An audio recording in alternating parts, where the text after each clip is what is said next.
हम पढ़ने जा रहे हैं हमारे अतीत क्लास 6 का अध्याय 1 क्या कब कहाँ और कैसे चैप्टर का जिस्ट मतलब एक शॉर्ट नोट्स की तरह हम लोग पढ़ेंगे।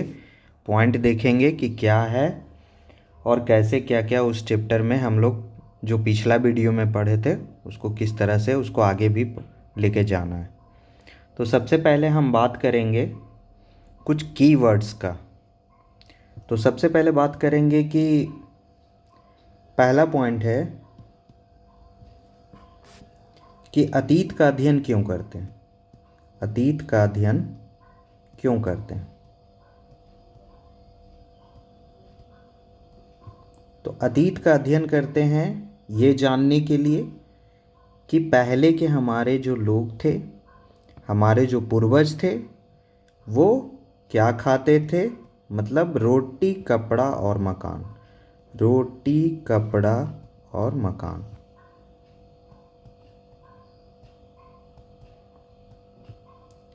इन 3 शब्दों से आप याद रख सकते हैं क्या खाते थे, क्या पहनते थे, क्या पहनते थे, कहाँ रहते थे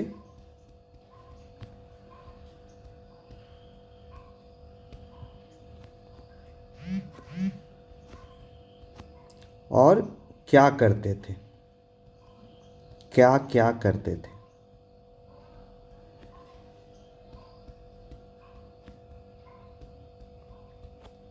अतीत का अध्ययन से इन प्रश्नों का उत्तर मिलता है। अब हम लोग देखेंगे कि पहले के लोग कहाँ कहाँ रहते थे। तो रहने का स्थान समय के साथ साथ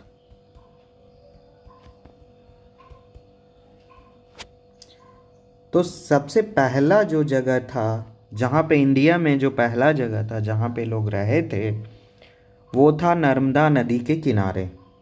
और अगर हम लोग देखेंगे तो उन स्थान को पहले एक बार देख लेते हैं। अगर ये इंडिया का मैप है इस तरह से, ये पाकिस्तान वाला पार्ट है, ये हमारा नॉर्थ ईस्ट वाला पार्ट है। तो सबसे पहले नर्मदा पहला पॉइंट था, नर्मदा नदी के किनारे। दूसरा सुलेमान और किरथर पहाड़ियों के पास।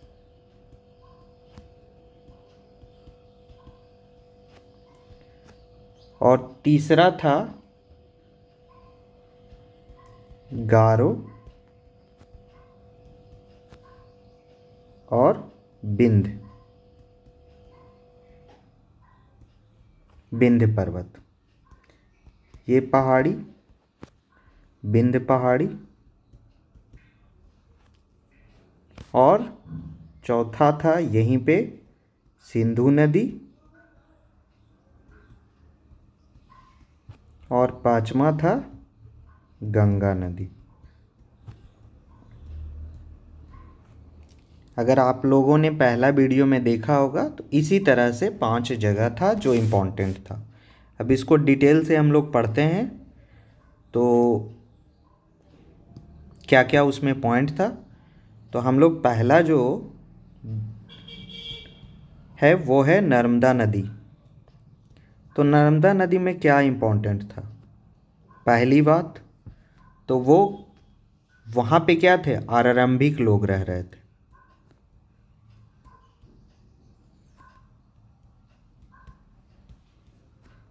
कई लाख वर्ष पहले रह रहे थे। कई लाख वर्ष पहले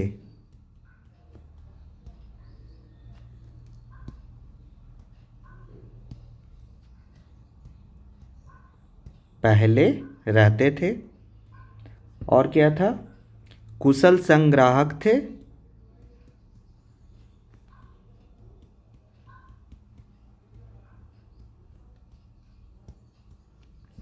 मतलब इन्हें फल फूल जड़ी बूटी जड़ ये सब का बहुत अच्छा जानकारी था। ये सब की इतनी अच्छी जानकारी थे कि वो लोग को पता था कि क्या खाना है और क्या नहीं खाना है। नहीं तो आज हम उनके पूर्वज की तरह हम लोग वो हमारे पूर्वज होते और हम आज नहीं होते अगर वो नहीं जिंदा होते तो उन्हें पता था। उसमें बहुत सारे जाने भी गई होगी लेकिन उन्हें पता था कि क्या खाना है क्या नहीं खाना है, क्या खाने से क्या होगा और क्या नहीं खाने से क्या होगा। तो इसलिए कुशल संग्राहक थे जड़ी बूटी फल फूल ये सब का, और कुशल आखेटक थे। चूँकि नरभक्षी जानवर से बचना बहुत आसान नहीं था तो वो लोग कुशल आखेटक भी थे, शिकार करते थे। जो भी हथियार था आज का आधुनिक हथियार नहीं था और उन लोग बिना आधुनिक हथियार के बहुत अच्छा शिकार करते थे। अब जो दूसरी जगह जहाँ पे शिफ्ट हुए मतलब जो विकास के चरण में जो दूसरी जगह उन लोग रहना शुरू किए वो था सुलेमान एंड किरथर पहाड़ियाँ। सुलेमान किरथर पहाड़ियाँ। अब ये जगह है कहाँ? तो ये पाकिस्तान में आज के आधुनिक पाकिस्तान में पड़ता है। और अगर ऐसे बोले तो ये भारतीय उपमहाद्वीप में पड़ता है। भारतीय उपमहाद्वीप में पड़ता है। आगे पढ़ेंगे कि भारतीय उपमहाद्वीप में कौन कौन देश आते हैं, दक्षिण एशिया में कौन कौन देश आते हैं, थोड़ा डीपली जाने करने का प्रयास करेंगे।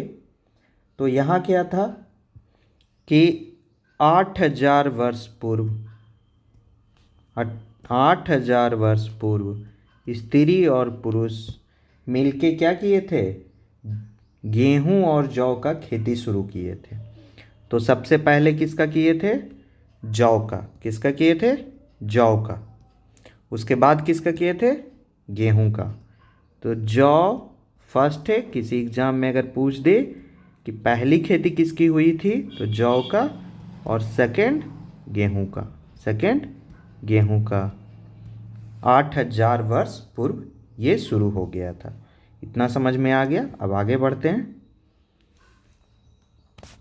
और इन लोग क्या किए थे, सुलेमान और किरथक के लोग पशुओं को पालतू बनाना शुरू किए थे। पशुओं को पालतू बनाना शुरू किए थे।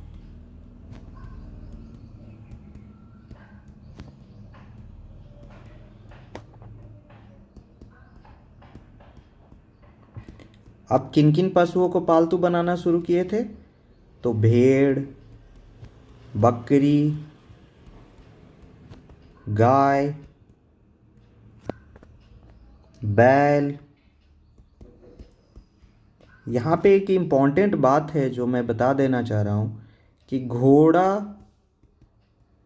को पालतू 5,000 वर्ष पहले बनाया गया था।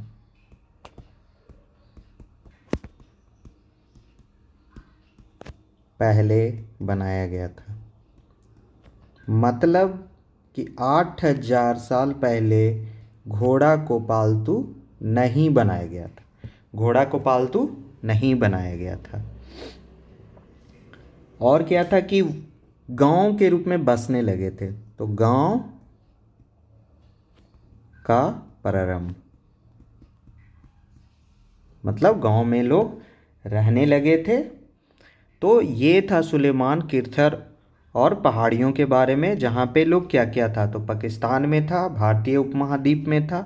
8,000 वर्ष पूर्व उन लोग शुरू कर दिए थे तो खेती करना, तो जौ और गेहूं का। लेकिन अभी तक कृषि का विकास सही से नहीं हुआ था। अब कृषि का विकास करेंगे उन लोग। तो कृषि का विकास करेंगे तो कहाँ करेंगे, गारो पहाड़ी में। गारो और बिंद पहाड़ी में। यहाँ क्या क्या हुआ था, तो यहाँ हुआ था सबसे पहले तो यहाँ पे जो लोग आए थे गारो और बिंद पहाड़ी में, यहाँ पे कृषि का विकास शुरू हो गया था। कृषि का विकास शुरू हो गया था। विकास प्रारंभ। और क्या था, पहली बार इन लोग चावल का उपजाना शुरू किए थे। पहली बार चावल उपजाने लगे थे।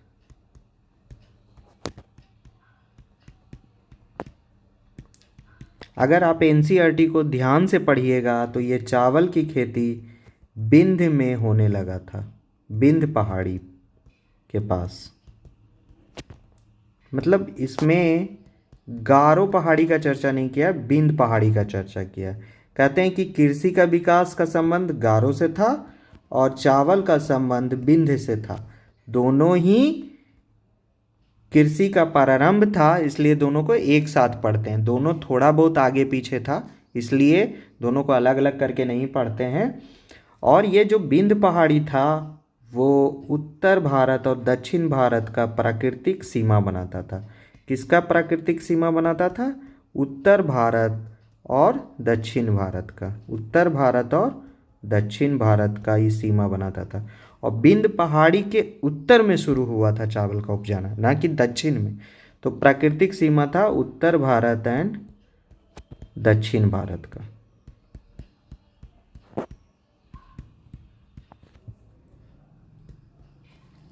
तो इस तरह से गारो और विंध्य पहाड़ी के में क्या हुआ था ये पढ़ लिए। अब तीसरा पॉइंट था हम लोग का कि सिंधु नदी के पास पहली बार नगर का विकास होना शुरू हो गया था। मतलब सिंधु घाटी सभ्यता का विकास होना शुरू हो गया था, जो कहाँ पड़ता है? भारतीय उपमहाद्वीप में पड़ता है। और ये 4700 साल पहले शुरू हो गया था। 4700 वर्ष पूर्व यहाँ पे लोग आ गए थे और ये भारत प्लस पाकिस्तान में विकसित हुआ था। भारत और पाकिस्तान में विकसित हुआ था। और क्या था इसमें कि सिंधु नदी में नगर फलने फूलने लगे थे। नगर फलने फूलने लगे थे।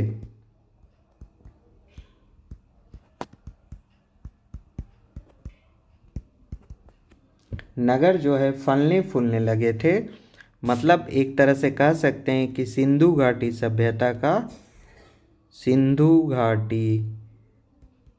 सभ्यता का विकास का प्रारंभ।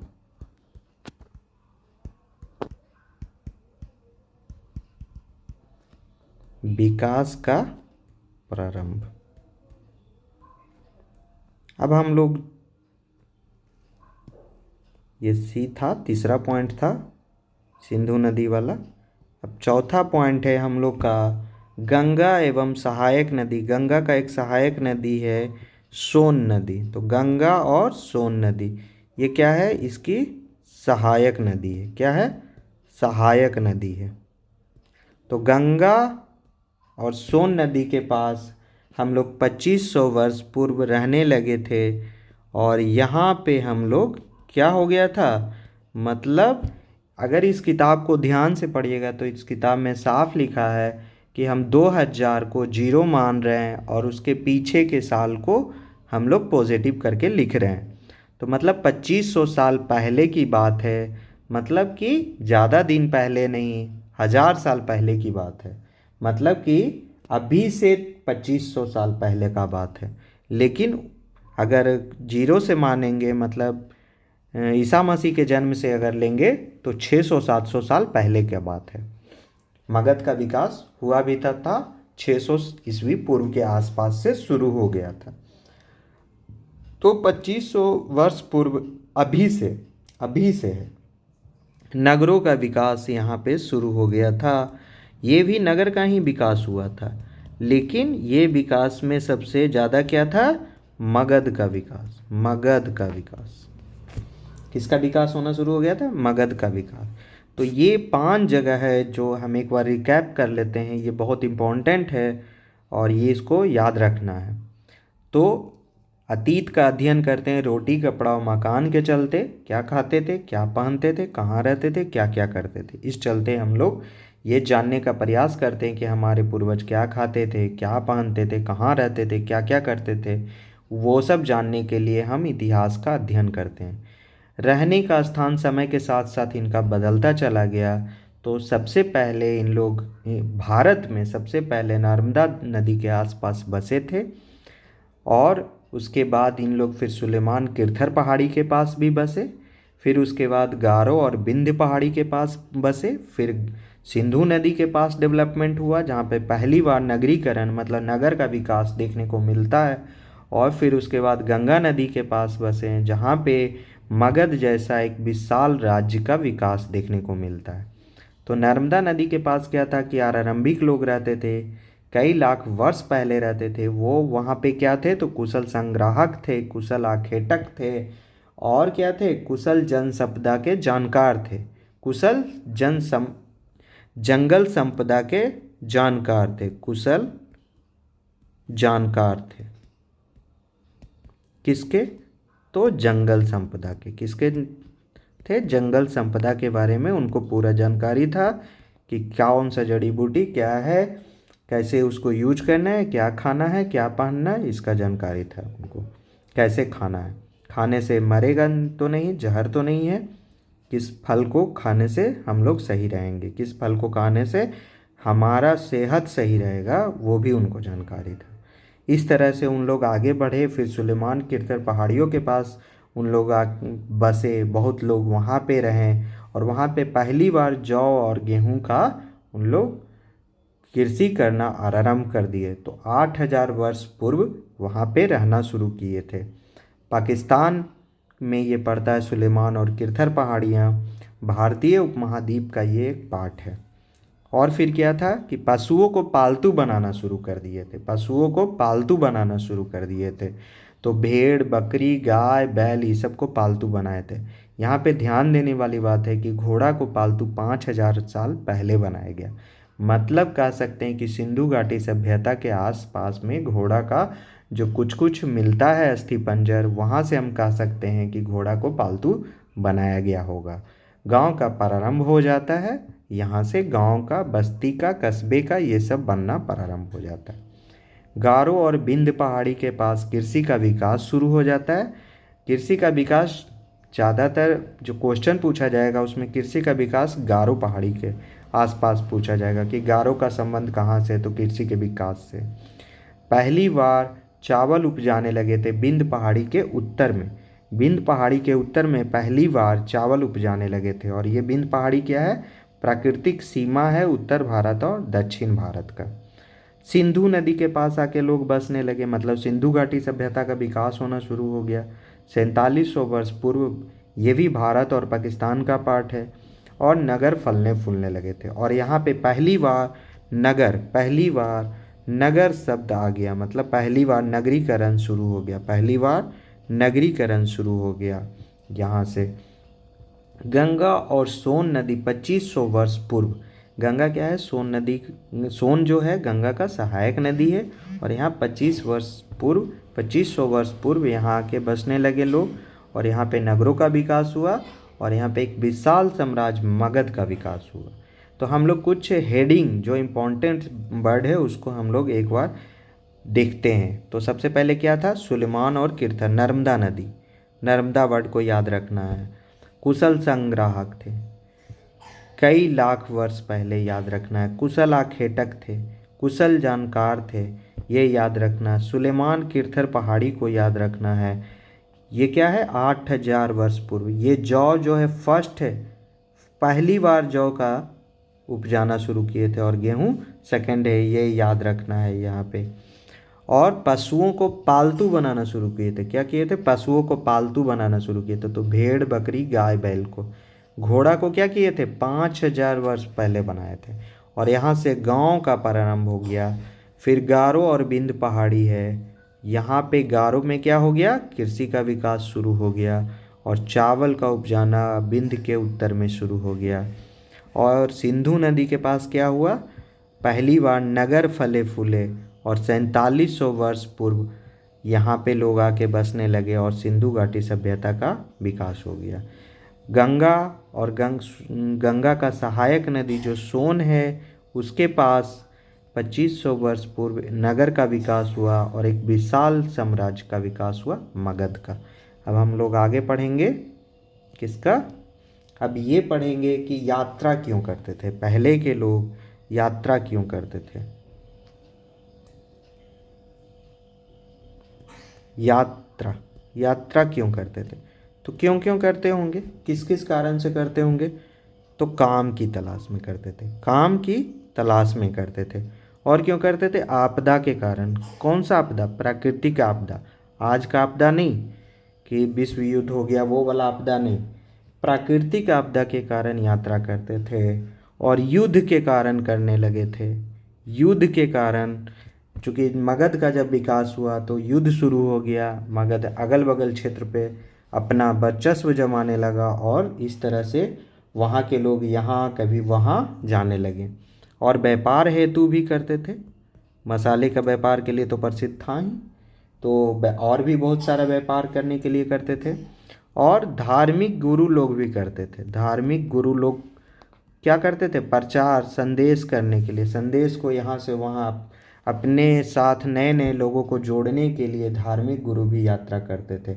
और कुछ खोजी लोग भी करते थे, कुछ खोजी लोग। खोजी लोग मतलब उत्सुकतावश नए नए जगह को जानने के लिए भी यात्रा करते थे। तो इस तरह से इतना पॉइंट है कि काम के कारण, प्राकृतिक आपदा के कारण, युद्ध होने के कारण सैनिक आवागमन शुरू हो जाता था, व्यापार के कारण और धार्मिक गुरु लोग अपना शिक्षा उपदेश देने के कारण यहाँ से वहाँ जाते थे, यात्रा करते थे।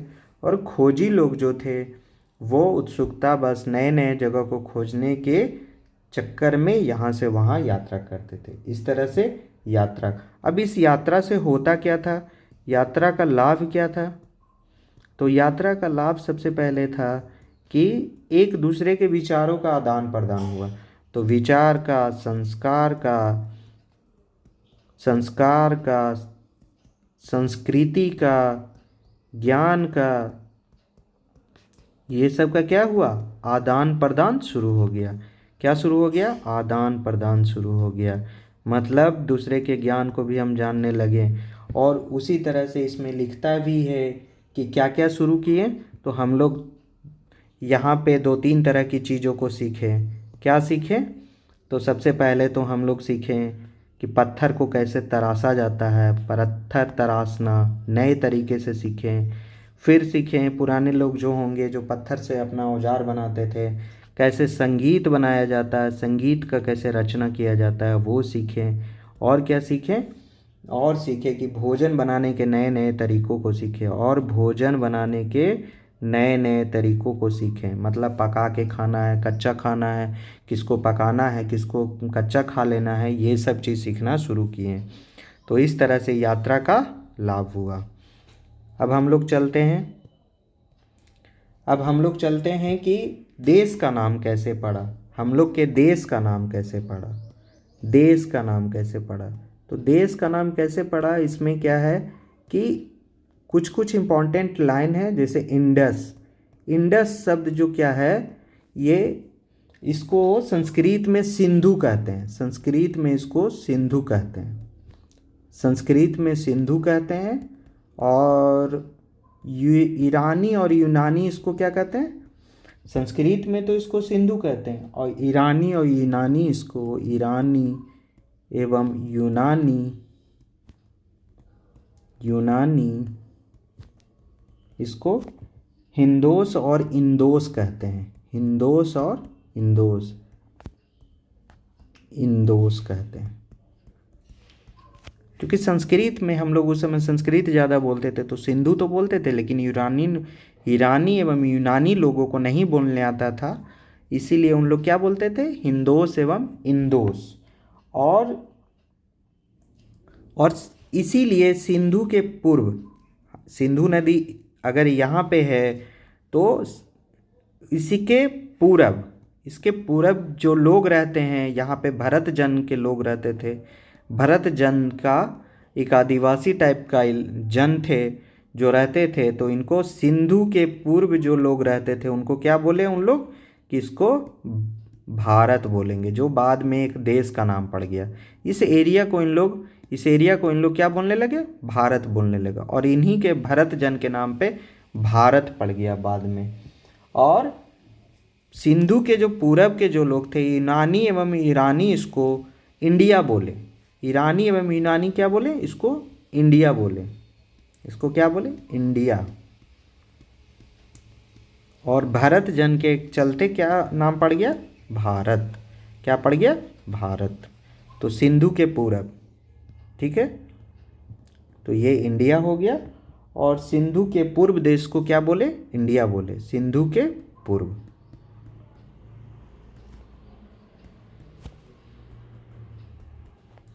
यहाँ क्या है, ये दिशा है, ये क्या है, दिशा है।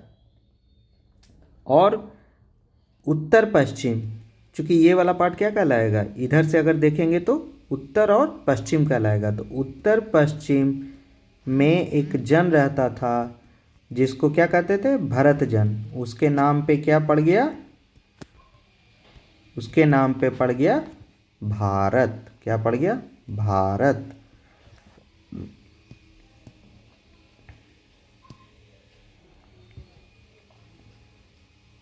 और इस भरत जन का उल्लेख, इसी भरत जन का उल्लेख ऋग्वेद में भी मिलता है। 3500 वर्ष पूर्व, 3500 वर्ष पूर्व के ऋग्वेद में उल्लेख मिलता है। और ये ऋग्वेद किस में लिखा हुआ था, संस्कृत में।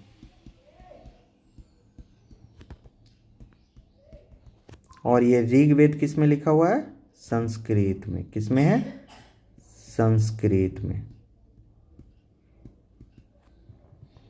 संस्कृत में, ठीक है। अब हम लोग पढ़ेंगे कि अतीत की जानकारी के क्या क्या स्रोत हैं जिसको पुरातत्वविद लोग इस्तेमाल करते हैं। तो अतीत की जानकारी के लिए क्या करते हैं, अतीत की जानकारी का स्रोत।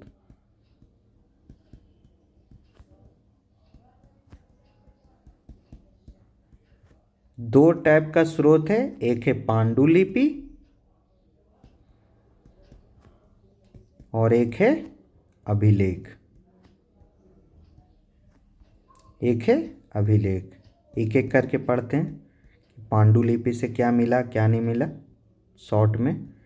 तो पांडुलिपि, पांडुलिपि का मतलब होता है, पांडु माने हाथ होता है जिससे लिखा जाता है। इसको इंग्लिश में मैनू स्क्रिप्ट बोलते हैं, मैनू स्क्रिप्ट बोलते हैं। और इस मैनू शब्द जो है ये लैटिन वर्ड है और इससे क्या लिया गया, लैटिन शब्द है और इसका अर्थ होता है हाथ। इसका अर्थ क्या होता है, हाथ, ठीक है। और पांडुलिपि कैसे लिखे जाते थे, तो दो चीज़ पे लिखे जाते थे ज़्यादातर। एक भोजपत्र पे जो बुर्ज नामक पेड़ से मिलता था, बुर्ज पेड़ से मिलता था। और ये पेड़ कहाँ मिलता था, हिमालय में। ये कहाँ मिलता था, हिमालय में।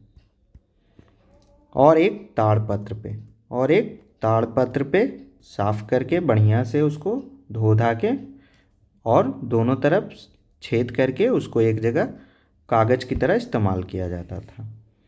और क्या था, अब ये पांडुलिपि मिलता कहाँ था, लिखा तो जाता था, इस पे लिखा जाता था।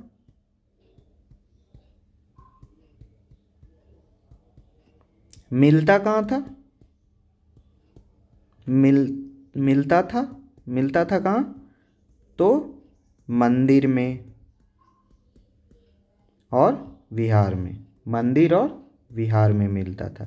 इस पे होता क्या था, होता क्या था, तो इस पे होता था धार्मिक मान्यता, विचार,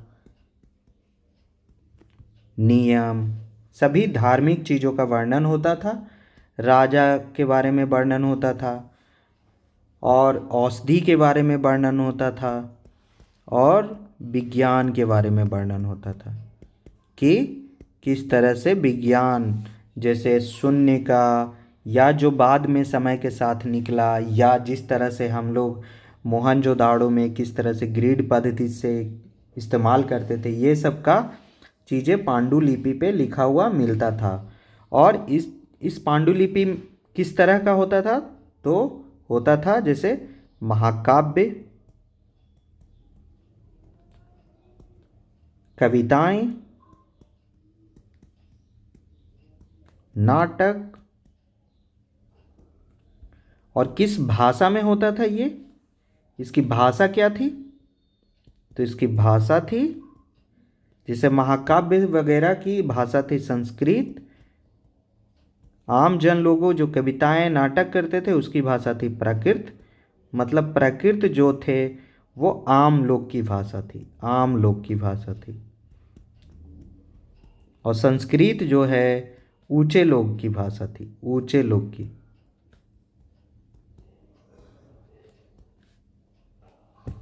और तमिल भाषा में भी मिलता है। मतलब संस्कृत और प्राकृत और तमिल लगभग बहुत पुराने लिपियां हैं और भाषा हैं। ये बहुत पुराने समय से लिखे जा रहे हैं। इस तरह से पांडुलिपि का बात यहाँ हो गया कि ये मैन्युस्क्रिप्ट है। मैन्यु शब्द लैटिन शब्द है जिसका अर्थ होता है हाथ। लिखा जाता था भोजपत्र पे, जो बुर्ज एक पेड़ है, हिमालय में ज़्यादातर मिलता है। ताड़पत्र पे भी लिखा जाता था। कहाँ मिलता था? तो ज़्यादा मंदिर और विहार सब जगह पे मिलता था। होता क्या था इसमें? चर्चा किया रहता था? तो धार्मिक का और राजा के बारे में, औषधि के बारे में, विज्ञान के बारे में, और क्या क्या लिखा, मतलब किस पे कौन सी चीज़ें लिखा जाता था? तो महाकाव्य, कविताएं, नाटक लिखा जाता था। किस भाषा में लिखा जाता था? तो संस्कृत में जो ऊंचे लोग बोलते थे, प्राकृत में जो आम लोग बोलते थे, और तमिल में। ठीक है, तो ये हो गया पांडुलिपि के बारे में। अब पढ़ेंगे अभिलेख के बारे में। अब क्या पढ़ेंगे? अभिलेख में मतलब दो गो सोर्स है, स्रोत है अतीत के जानकारी का। तो एक पांडुलिपि पढ़ लिए कि पांडुलिपि इस तरह से है, मैन्युस्क्रिप्ट है, लैटिन वर्ड है, ताड़पत्र है, भोजपत्र है, मंदिर और विहार में मिलते थे। महाकाव्य, कविताएं और नाटक होते थे इसमें, संस्कृत, प्राकृत और तमिल भाषा में। इस तरह से पांडुलिपि से इतिहास का जानकारी मिलता है। अब अभिलेख क्या है? अभिलेख जो है ठोस चीज़ों पे उत्कीर्ण करने की कला है। तो किस पे होता था? तो पत्थर पे और धातु पे। पत्थर पे और धातु पे उत्कीर्ण उत्कीर्ण किए जाते थे। क्या उत्कीर्ण किए जाते थे? तो जैसे शासक का आदेश उत्कीर्ण किए जाते थे, राजा महाराजा के विजयी होने की घोषणा की जाती थी उस पे, राज्य कार्य का वर्णन होता था कि क्या क्या करना है, क्या नहीं करना है, क्या तुमको शिकार करना है कि नहीं करना है, वो सब आदेश दिए जाते थे। और क्या होता था कि मतलब युद्ध वर्णन होता था। युद्ध वर्णन मतलब विजयी वर्णन उस पे होता था। और ये इसलिए पत्थर और धातु पे लिखाते थे ताकि सालों साल लोग देखें, समझे और याद रखें इसके लिए। इसी तरह का एक उदाहरण है, वो है कंधार अभिलेख। क्या है? कंधार अभिलेख, जो अशोक का लिखा हुआ है। कंधार अभिलेख है जो अशोक द्वारा है। और ये कहाँ पे है कंधार? तो अफगानिस्तान में है।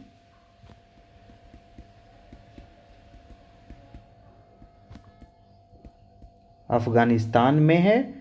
और इसमें भाषा एवं लिपि का प्रयोग किया गया। भाषा एवं लिपि का प्रयोग किया गया।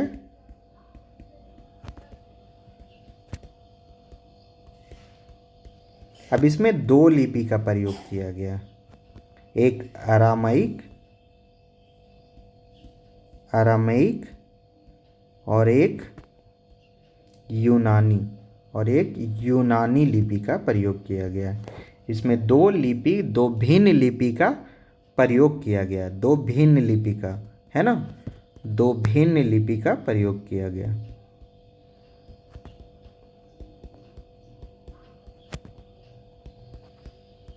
दो भिन्न लिपि का प्रयोग इस तरह से अभिलेख है, जो अभिलेख के बारे में हमको जानकारी मिलता है कि इस तरह से होता है। पत्थर या धातु पे कुछ भी चीज़ अगर उत्कीर्ण किया जाए तो वो अभिलेख कहलाता है। अब हम लोग पूरा तत्वविद के बारे में पढ़ेंगे, जो इसका जानकारी लेता है, मतलब पूरा तत्वविद। तो वो करते क्या थे? तो दो काम करते थे वो। एक तो अध्ययन करते थे। तो अध्ययन में क्या करते थे? अध्ययन करते थे। तो किस चीज़ का अध्ययन करते थे? तो इमारत का अध्ययन करते थे, चाहे वो पत्थर और ईंट से बनी हो।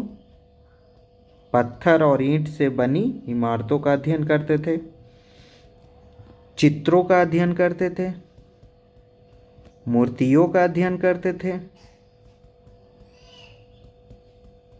इन चीज़ों का अध्ययन करते थे और कुछ चीज़ का छानबीन और खुदाई करते थे। छानबीन और खुदाई।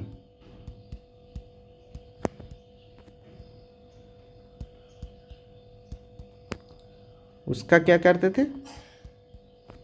किसका किसका करते थे? जैसे औजार का खोजते थे कि औजार सब कौन कौन इस्तेमाल किए हैं पूर्वज लोग, उसको खोजते थे, उसको खुदाई करके निकालते थे। हथियारों का, किस तरह के हथियारों का इस्तेमाल किए हैं। फिर बर्तनों का, किस तरह के बर्तनों का यूज हुआ है, मिट्टी के बर्तन है, धातु के बर्तन है, किस चीज़ का बर्तन है उसका इस्तेमाल। आभूषणों का, कैसे बना है, पत्थर से बना है, मोती से बना है, लाजवर्त से बना है, किस चीज़ से बना है उसका। और सिक्का, ये तो इतना इम्पोर्टेंट है कि कह नहीं सकते, मतलब इससे तो सबसे ज़्यादा जानकारी मिली। मोस्ट इम्पॉर्टेंट, ये जो है मोस्ट इम्पॉर्टेंट है। सिक्का से बहुत कुछ जानकारी मिला है। अब ये सब चीज़ें जो है, पत्थर किस चीज़ की बनी होती थी? तो बनी होती थी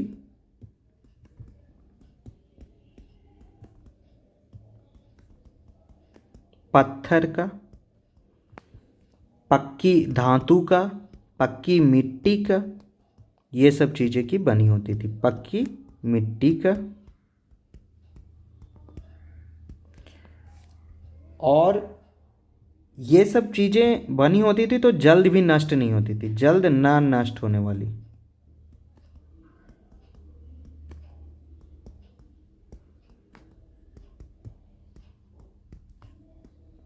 ठीक है।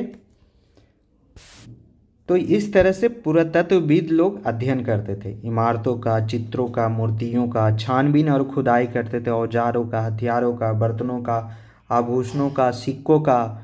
तो इस तरह से उन लोग जानकारी लेते थे हमारे पूर्वज के बारे में और एक सिलसिलेवार ढंग से इतिहास को लिखने का प्रयास करते थे।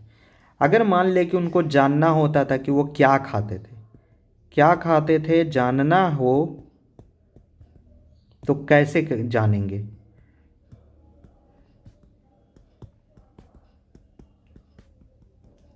इमारत, चित्र, मूर्ति, औजार, हथियार, बर्तन, आभूषण, सिक्का से नहीं पता चलेगा। किससे पता चलेगा? जानवर, पक्षी, मछली, इस सब के हड्डी से। कैसे पता चलेगा? इस सब के हड्डी से, हड्डियां ढूंढते थे।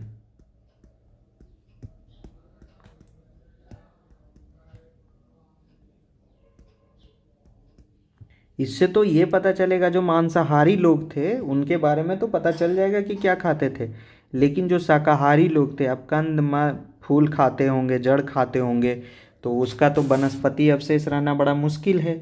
तो उससे भी कुछ कुछ जानकारी मिलता था, जैसे लकड़ी का जला हुआ टुकड़ा,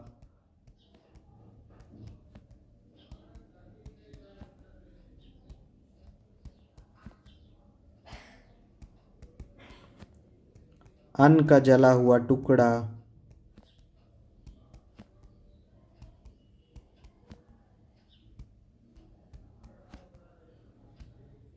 ये सब से हमको पता चलता था कि वो क्या खाते थे। कुछ लकड़ी का, किसी के पेड़ का अगर जला हुआ कुछ मिल जाता था तो समझ में आता था कि ये इस चीज़ को खाए होंगे, पकाए होंगे। अन्न का कुछ अगर कोई जला हुआ टुकड़ा मिल गया, किसी चीज़ को तो ये समझ में आता था कि इसको पका के खाए होंगे, और इस तरह से पता चलता था कि क्या क्या खाते थे। लेकिन वनस्पति अवशेष बहुत कम मिलते थे, वनस्पति अवशेष बहुत कम मिलते थे।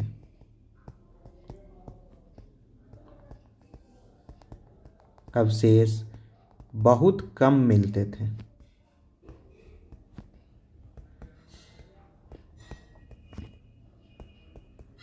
तो ये हो गया। तो इस तरह से पुरातत्वविद लोग जानकारी लेते थे। अब एक और हमारा नया भाई लोग है जो जानकारी लेता है, वो है इतिहासकार। कौन लोग हैं? इतिहासकार। तो इतिहासकार का स्रोत क्या है? इतिहासकार का स्रोत तो एक तो पुरातत्वविद जो भी जानकारी जुटा रहा है वही उसका सोर्स हो गया। तो इतिहासकार स्रोत क्या क्या है? एक तो पुरातत्वविद से ज्ञात जानकारी, क्या जान गए वो जानकारी को लिखना, समझना, पढ़ना। और दूसरा चीज़ था पांडुलिपि। पांडुलिपि को देखने जाते थे, खोजते रहते थे मंदिर विहार ये सब में, और वहाँ से उन लोग अपनी जानकारी का सोर्स जुटाते थे। और अभिलेख, अभिलेख को भी पढ़ने का प्रयास करते थे। और इस तरह से ये इतिहासकार के लिए स्रोत बन गए। पुरातत्वविद जो भी जानकारी इकट्ठा करते थे वो, पांडुलिपि में जो जानकारी मिलता था वो, और अभिलेख से जो जानकारी मिलता था वो। अब ये है कि शिकारी, मछुआरे, संग्राहक, कृषक, पशुपालक, जो भी आम जन लोग थे, उनका कोई लेखा जोखा कम रहता था, इसलिए उनके बारे में जानकारी कम होता था। पहले के इतिहास क्या था कि राजा रानी पे ज़्यादा चर्चा किया जाता था, उन्हीं के बारे में ज़्यादा राजनीतिक इतिहास ज़्यादा हो जाता था। अभी क्या है, आम जन के लोगों को भी इतिहास को ढूंढने का ज़्यादा प्रयास किया जा रहा है, उसमें आज के पुरातत्वविद लोग ज़्यादा इंटरेस्ट ले रहे हैं। तो इस तरह से आज हम उनको जानने का ज़्यादा प्रयास कर रहे हैं। ऐसे क्या है कि आम जन के बारे में जो स्रोत है वो बहुत कम है, स्रोत काफ़ी कम है, क्योंकि उनका कहीं कुछ लिखा हुआ नहीं, वो पढ़े लिखे लोग नहीं थे, वो अपना कुछ लिखवा नहीं सकते थे, कोई पांडुलिपि, कोई अभिलेख, ही सब नहीं। अब एक बहुत इम्पॉर्टेंट चीज़ हम लोग पढ़ेंगे आज कि किस तरह तिथि, तिथि जो है ईसा पूर्व, ईसा, ये सब जो लिखा रहता है, जो इंग्लिश में जो लिखा रहता है BC AD C, ये सब है क्या, कैसे हम इसको समझेंगे? तो एक स्केल बनाते हैं और यहाँ पे इसको 0 रखते हैं।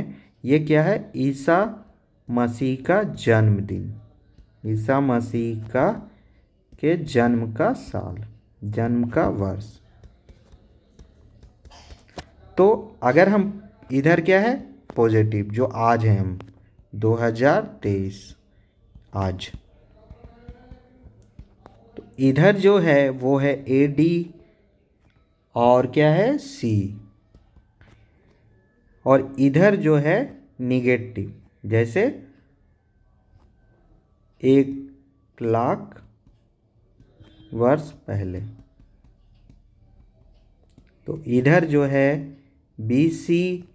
BC ये सब चीज़ें। अब इसको डिटेल में जानते हैं कि क्या है। BP भी है, तो देखिए AD क्या है? AD है, देखिए आप लोग को समझ में आ रहा होगा कि AD जो है आज के समय से ज़्यादा है, मतलब 1 साल, 100 साल, 200 ईस्वी, 300 ईस्वी, या कोई जैसे प्रथम विश्व युद्ध ले लो, 1918, 1914, ऐसे करके ये समझने का। तो AD क्या है?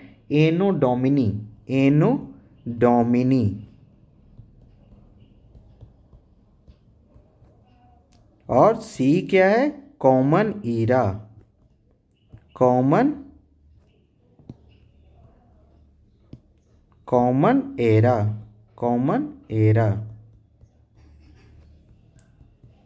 ये हमारे समय का पॉजिटिव वाला हो गया, और निगेटिव वाला हो गया BC,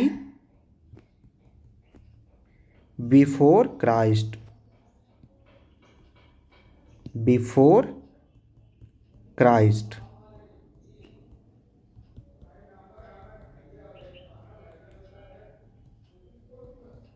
BCE before common era, before common era.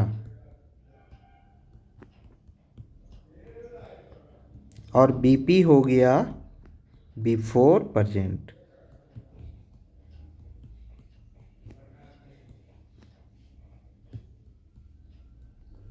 ये सब लैटिन वर्ड है।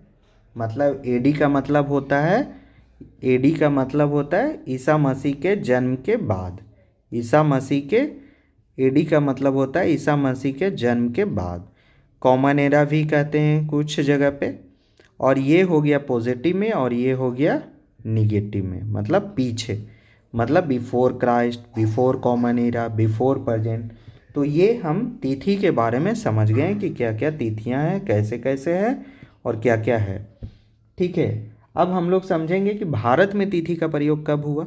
तो कुछ बात है कि भारत में तिथियों का प्रयोग 200 साल पहले हुआ।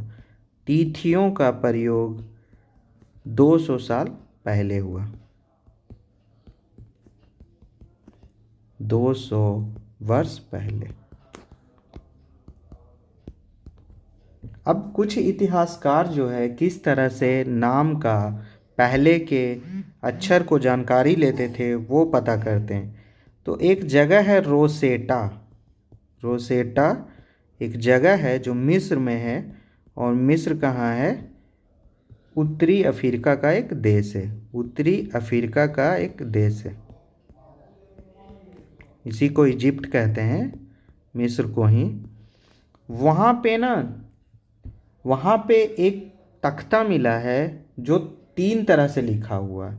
3 तरह से लिखा हुआ, 3 भाषा एंड लिपि पे, 3 भाषा एंड लिपि से लिखा हुआ है।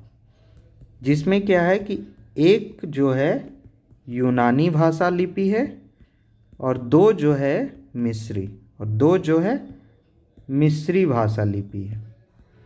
और इन दोनों को मिला के ये पता किया गया कि, और क्या लिखा जाता था यूनानी में जो है, इसमें राजा रानी का नाम लिखा जाता था। राजा रानी का नाम लिखा जाता।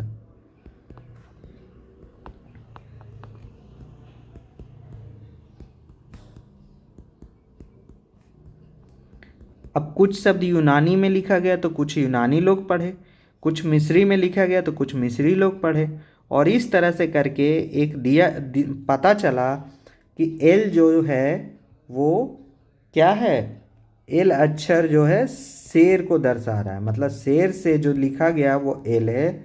और ए से अक्षर जो लिखा गया वो पक्षी का है एक। तो इससे जो कारतूस पे जो नाम, कारतूस, तख्ती, जो भी कहो, बॉक्स कहो, उस कारतूस पे जिसका नाम लिखा हुआ है वो नाम है क्लियोपेट्रा का। क्योंकि हम लोग क्लियोपेट्रा कहेंगे और उन लोग अगर उच्चारण करेंगे तो उसको क्या कहेंगे? क्लियोपेद्रा। क्लियोपेद्रा मतलब ये टी और डी एक ही उच्चारण से पता चला। तो इसमें से 2-4 ही वर्ड मिले। एल मिला, जैसे में एल मिला और उनको पता चला कि एल जो है लायन से है। फिर ए मिला, ए पता चला कि पक्षी से है, जहाँ पे पक्षी का फोटो जहाँ जहाँ था उसको ए माने, जहाँ जहाँ शेर का फोटो था उसको एल माने। और इस तरह से नाम मिला क्लियोपेट्रा का, क्लियोपेट्रा का। ठीक है, बस इतना ही जानकारी अध्याय 1 में दिया गया है, जिसका हम शॉर्ट नोट्स की तरह आपको बना दिए हैं। ज़्यादा पेज में भी नहीं है, 5 पेज में है।